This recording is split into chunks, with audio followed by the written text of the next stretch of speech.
Drill Sergeant Kravosh had trained 17 different species over his 40-year career in the Galactic Military Academy.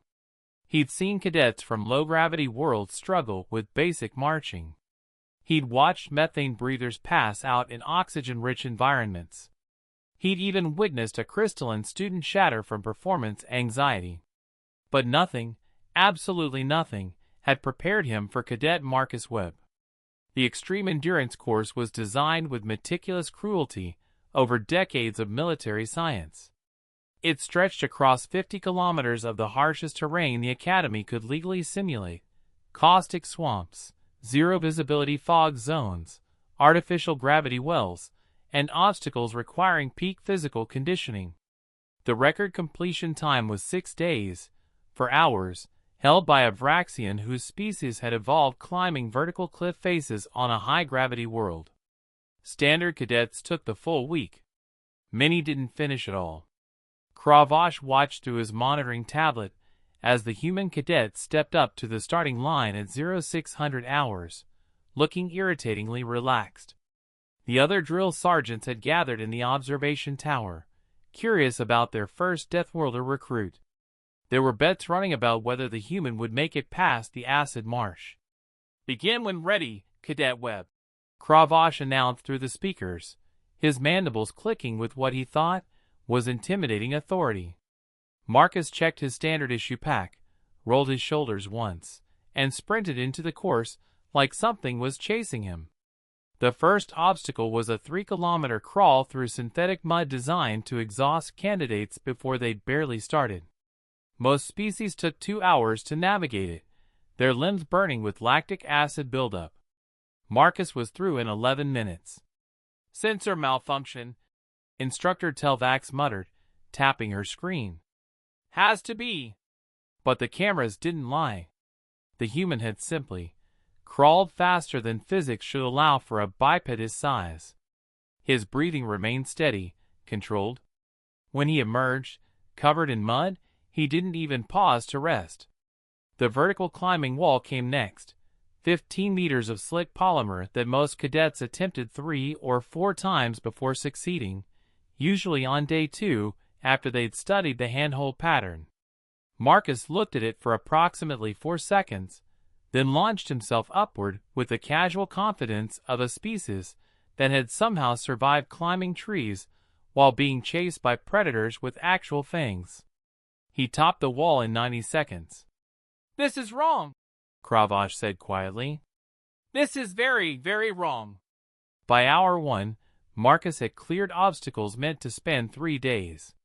The drill sergeant's confusion turned to concern when he hit the zero-visibility maze, a psychological torture chamber where most cadets broke down crying, calling for their clutch mothers. The human produced a small object from his pocket. "What is that?" Telvax zoomed in the camera. "Did he smuggle in equipment?" "Negative." Kravosh checked the manifest. It's listed as a compass. We cleared it because the description said it was a primitive directional tool. We thought it was ceremonial."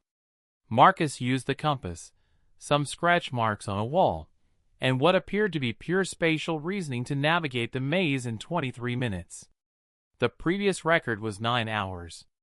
"Sir," a junior instructor interrupted, voice trembling. "He's approaching the endurance run. Should we stop him?" The endurance run was a 20-kilometer stretch designed to be completed in stages over days 3 and 4. It included varied terrain, temperature extremes, and strategically placed rest stations with medical support. Marcus didn't stop at the rest stations. He didn't even slow down. The monitoring room fell silent except for the steady beep of Marcus's vitals, heart rate elevated but stable, body temperature slightly high but within human parameters, hydration adequate. He ran like a machine built for persistence hunting, which, the instructors were beginning to realize with mounting horror, was exactly what humans were. At the 2-hour mark, Marcus Webb crossed the finish line. He wasn't even breathing that hard. Kravosh stared at the timer, his 3 hearts hammering irregularly. Around him, instructors frantically checked and rechecked their equipment, searching for system failures that didn't exist. Marcus looked up at the observation tower, gave a small wave, and asked the question that would haunt every drill sergeant present.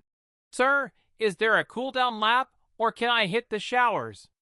The Academy's board convened an emergency meeting that afternoon. The course was immediately recalibrated. New obstacles were added. Difficulty multipliers were increased by 300%. They named the new version the Deathworlder Standard. Marcus Webb beat it in 4 hours the following week.